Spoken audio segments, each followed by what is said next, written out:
주님께서 너희는 세상의 소금이라 빛이라 말씀합니다. 당시 이 말씀은 유대 백성들에게 충격으로 들렸을 겁니다. 왜냐하면 이 사람은 한 번도 자신들이 소금이고 세상의 빛이라고 생각해 본 적이 없는 분입니다. 밟히는 잡초요, 차면 멀리 날아가 뒹구는 돌멩이였는데 소금이라 말하고 빛이라 말합니다. 소금과 빛은 이 세상에 꼭 필요한 겁니다. 부패를 막는 소금, 어둠을 밝히는 빛, 없어서는 안 될 귀중한 것들입니다. 이 말씀을 듣고 있는 사람들은 지식인들도 아니고 권력청도 아니고 아무 영향력 없는 사람들입니다. 오늘날 우리와 같은 그는 평범한 사람들입니다. 그저 하루 먹고 살기 위해 하루하루를 걱정과 노동 가운데 살아가야 할 사람들입니다. 그런 그들에게 예수님은 여러분들은 없어서는 안 될 존재, 이 세상에 꼭 필요한 사람, 중요한 사람이다 라고 말합니다. 여러분들이 빛이고 여러분들이 소금입니다. 이 얘기를 하고 있는 겁니다. 소금으로 살아라, 빛으로 살아라, 그 말을 하고 있는 게 아닙니다. 우리가 소금이고 우리가 빛이라는 겁니다.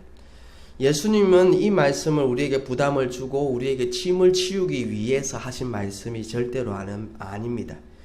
예수님은 앞으로 이러한 구원의 조건들을 채워가라, 이렇게 살기 위해 노력하라 라고 주는 메시지가 아닙니다. 구원의 본질이 무엇인지 알려주는 겁니다. 그분의 백성들이 가진 이 세상에서의 위치, 신분, 그리고 역할을 말해주고 계신 겁니다. 출애굽한 이스라엘 백성들, 이들은 노예로 430년을 살았습니다. 노예 근성이 찌들 대로 찌들었는데 그들을 신의 산으로 인도하신 하나님이 이렇게 말합니다. 세계가 다 내게 속해 하였으니 너희가 내 말을 잘 듣고 내 언약을 지키면 너희는 모든 민족 중에서 내 소유가 되겠고 너희가 내게 대하여 제사장 나라가 되며 거룩한 백성이 되리라. 이 말씀 또한 이스라엘 백성들에게 충격적인 말씀입니다. 어쩌면 믿지 못했던 말씀일 겁니다. 그들은 노예였거든요. 가장 하층민. 아버지가 노예면 아들도 노예. 한 번 노예면 영원한 노예. 반면에 제사장의 신분은 귀족들보다 높습니다. 하나님의 말씀이 뭡니까? 가장 비천한 노예를 가장 존귀한 제사장, 그것도 여호와 하나님의 제사장으로 삼으시겠다는 겁니다. 이 말씀은 경천동지의 말씀입니다. 신분의 변화, 우리의 신분은 왕이요 제사장이라는 겁니다. 빛과 소금의 삶은 책임과 의무에 관한 것이라기보다는 가치, 우리의 가치, 우리의 희소성, 우리의 중요성을 말해주고 있는 겁니다.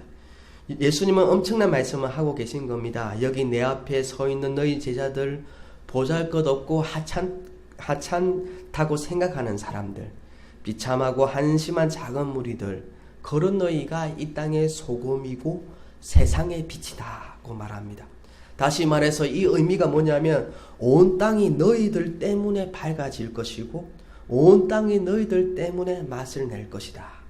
너희가 있어야 세상에 살만나는 세상이 되고 너희가 있어야 이 세상이 희망을 품는 세상이 될 것이다. 이 말씀을 하고 있는 겁니다. 왜 예수님은 빛과 소금이라고 특별히 말하셨느냐? 그 이유는 이 세상은 어둡고 이 세상은 병들고 부패하고 썩은 세상이기 때문입니다. 청년 실업, 부의 편중, 학교 폭력, 가정 문제, 노인 빈곤 문제, 체계 불안 등등 사회 곳곳에 짙게 들여온 어두운 그늘을 봅니다. 뉴스에서는 연일 쏟아져 나오는 사건 사고를 보면서 이 세상이, 이 사회가 과연 살만한 곳인가 하는 의문이 듭니다. 지난 몇 주 상간에 일어났던 사건들을 보십시오. 부산에서 일가족 살인사건, 전 여자친구 집에 찾아가 가족들을 모두 살해해버렸습니다. 범행 도구가 무려 56가지를 준비해서 갔다고 합니다. 또 이혼한 부인을 계획적으로 찾아가 새벽 운동 시간에 살해한 뉴스 사건, 길 가는 행인을 그냥 칼로 아무 이유 없이 찌른 것. 또 많이 이슈가 됐죠. 강서 PC방 살인사건. 원인은 돈 1,000원 때문이었답니다. 신랑이 돈 1,000원 때문에 신랑을 버리다가 기분 나쁘다고 얼굴만 32번을 찔렀습니다. 또 20세의 청년이 59세의 몸무게 32kg로 폐지 죽고 생활하는 여성분을 무차별하게 때려서 숨지게 했던 사건. 세상은 악합니다. 언제나 사람들은 그렇게 말했습니다. 요즘 시대가 악하다, 요즘이 말세다 라고 그렇게 말하지만은 아닙니다. 세상은 언제나 악했고 세상은 언제나 말세였습니다. 세상은 원래 그런 곳입니다. 어둡고 문제가 가득한 곳. 교회 안에서 밖을 보니까 어두운 곳이 더 잘 보여서 그렇지, 세상은 언제나 범죄와 어둠의 일과 사건 사고가 끊임없이 일어나는 곳입니다.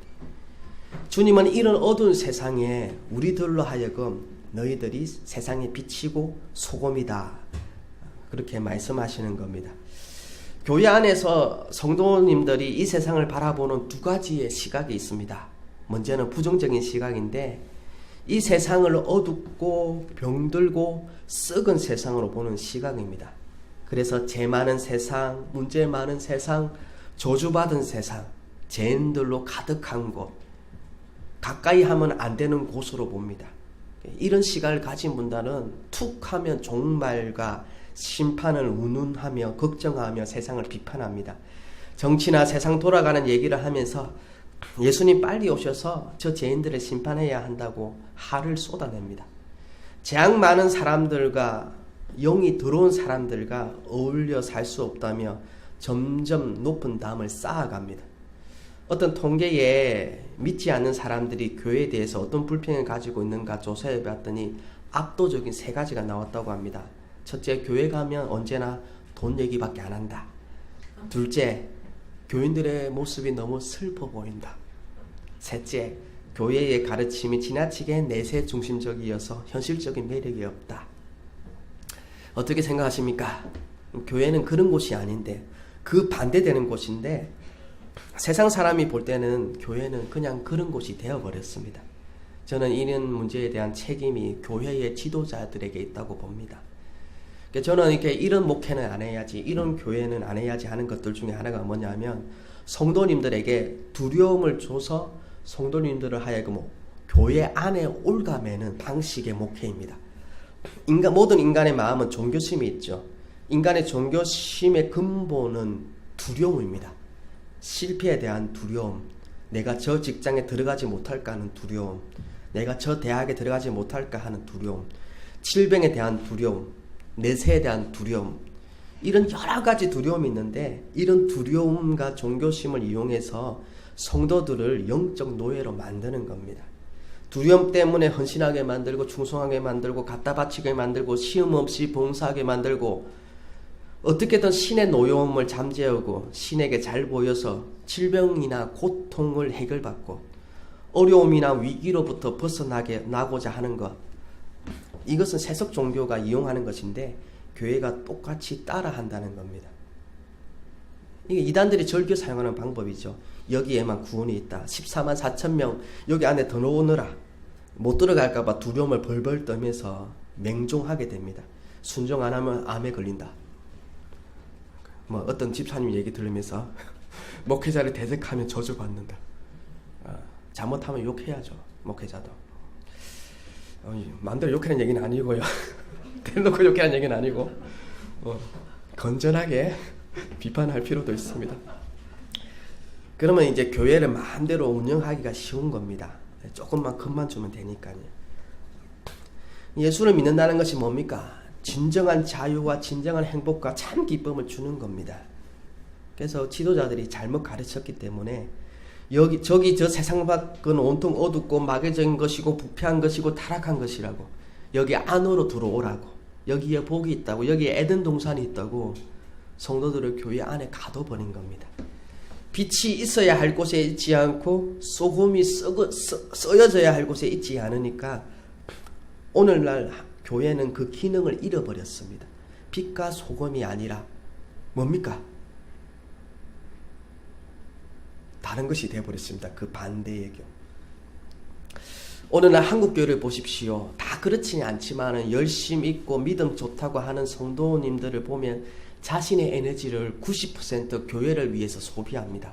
새벽기도, 주일 오전 예배, 오후 예배, 수예배, 금요철야, 구정예배, 수많은 훈련과 행사들, 대부분 시간과 에너지를 교회에 다 써버렸기 때문에 세상에 나가서 사용할 에너지가 그렇게 많이 남아있지 않습니다.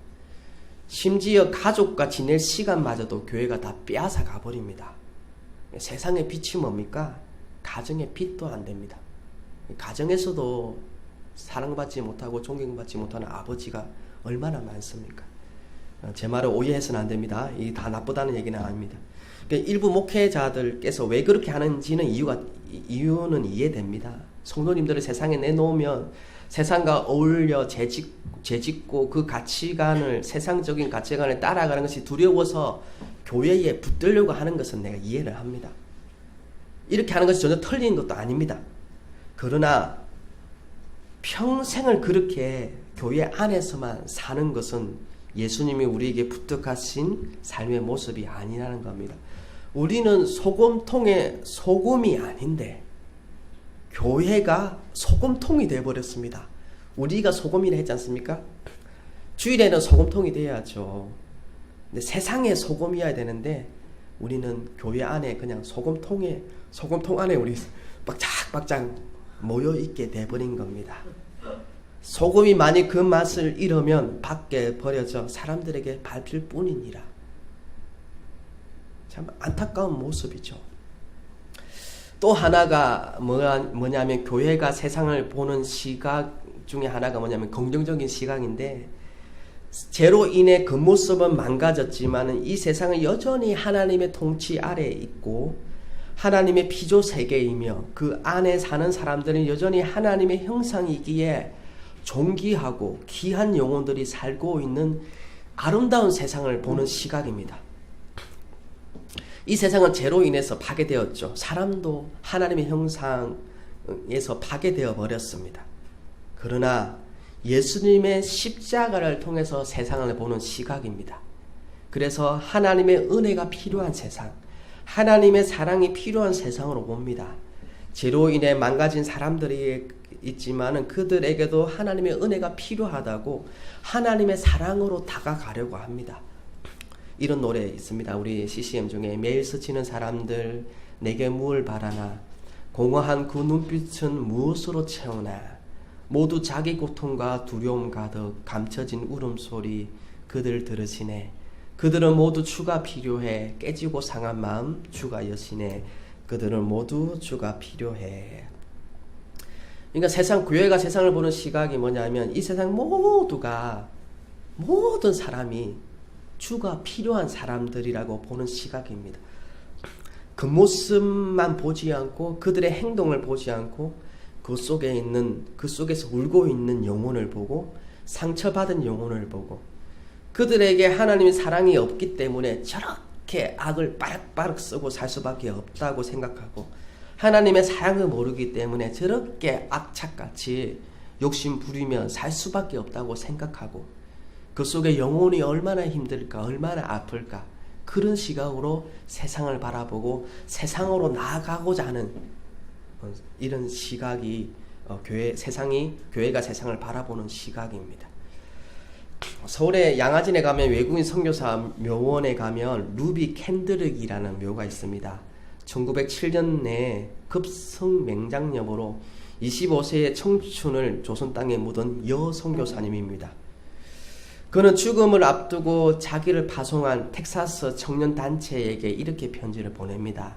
내가 만일 죽으면 텍사스 청년 회원들에게 10명씩, 20명씩, 50명씩 아침 저녁으로 조선으로 가라고 전해주세요. 만일 내게 줄 수 있는 1000개의 생명이 있다면 나는 1000개의 생명을 모두 조선을 위해서 바치겠습니다. 이 1000개의 생명이라는 걸 본따 가지고 어느 선교사님이 1000개의 심장이라는 책을 내기도 했습니다. 그리고 그녀가 부모에게 보낸 마지막 편지 내용에 이렇게 담겨 있습니다. 이곳은 참 아름다운 곳입니다. 모두 하나님을 닮은 사람들 같아요.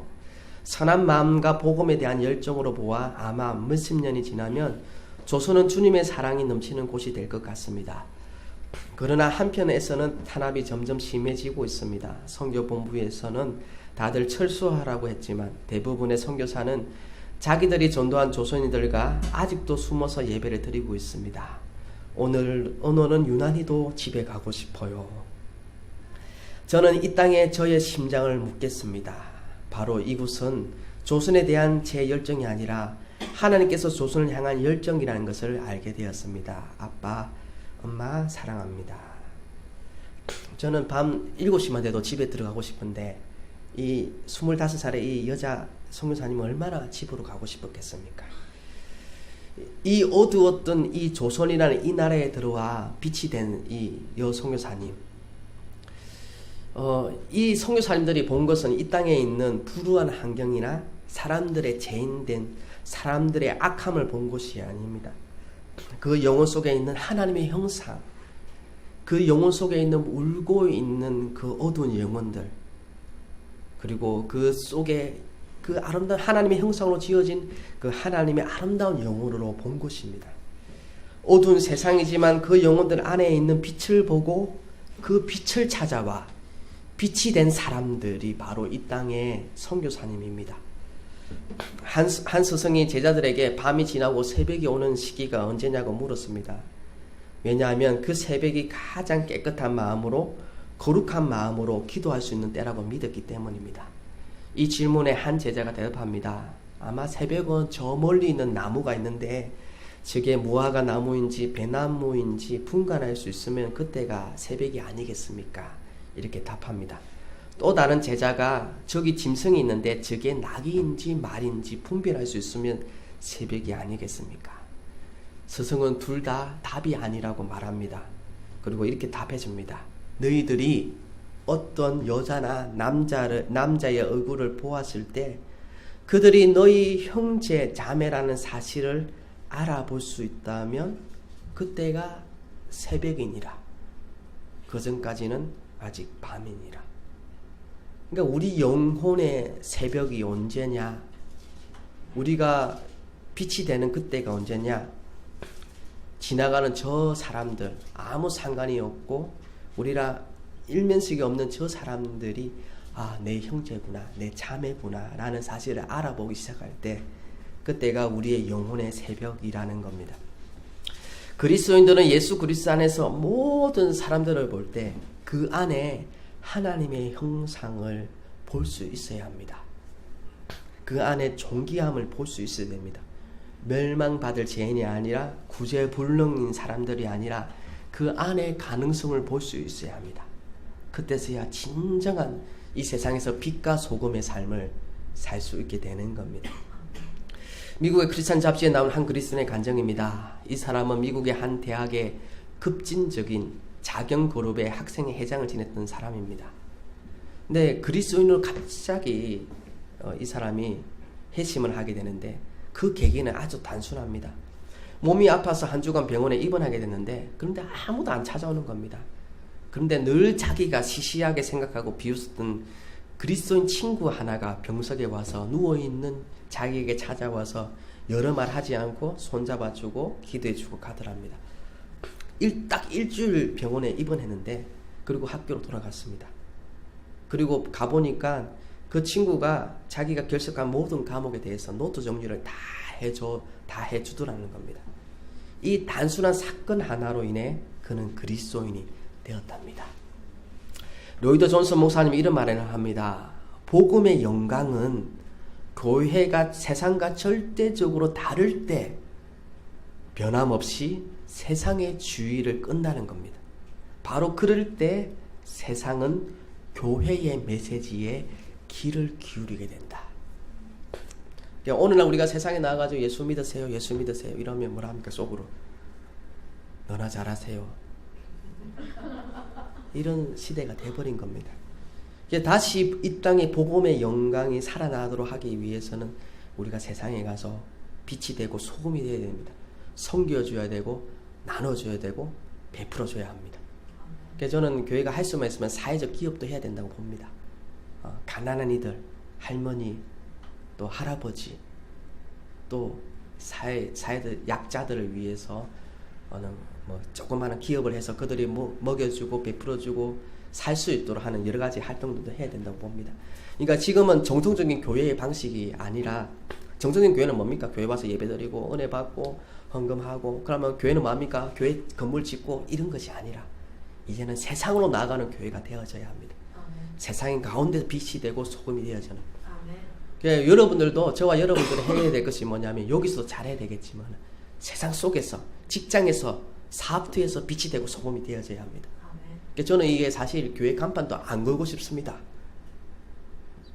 뭐 제가 안 건다는 얘기는 아니고요. 왜 그러냐면, 진짜 교회가 교회다운 교회를 되기 위해서는 간판 보고 사람들이 오는 것이 아니라, 우리 성도님들 한 분 한 분을 보고 교회로 왔으면 좋겠습니다. 야, 내가 늘 3년 동안 지켜봤는데 정말 너는 진짜 네가 믿는 너를 보니까 하나님이 살아계신 것 같다, 이런 소리를 들으면서 나도 교회 가면, 나 같은 사람도 교회 가면 안 되겠냐, 나도 교회 갈 수 있냐, 이런 소리를 듣고 사람들이 교회에 왔으면 좋겠습니다. 그래서 진짜 세상 가운데 빛으로 소금으로 세상을 변화시키는, 막 부흥회다 뭐다 막 사람들 끌어모아서 치약 주고 막 또 뭡니까 설탕 주고 밀가루 주고 이런 것으로 사람들의 마음이 감동이 안 되거든요. 그러니까 여러분들, 우리가 빛이 되고 소금 되면 그냥 감동 받습니다. 아무리 악한 사람이라도 늘 죄짓고도 술 마시고 죄짓면서도 우리를 칭찬하게 되어 있습니다. 그런 교회가 됐으면 참 좋겠다 싶습니다.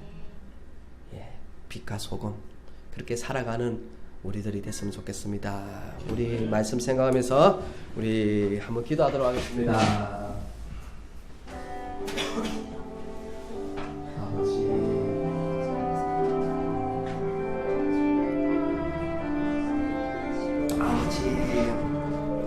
하나님 아버지, 하나님의 교회가 세상의 빛이 되고 세상의 소금이 되게 해주시옵소서.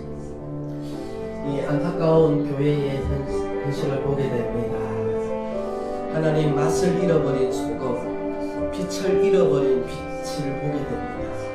하나님, 어둠 가득한 이 세상에 빛이 되라고, 부패해버린 이 세상에 소금이 되라고 우리를 부르셨는데, 하나님, 우리의 신분, 우리의 역할을 잊지 않게 하여 주시옵소서.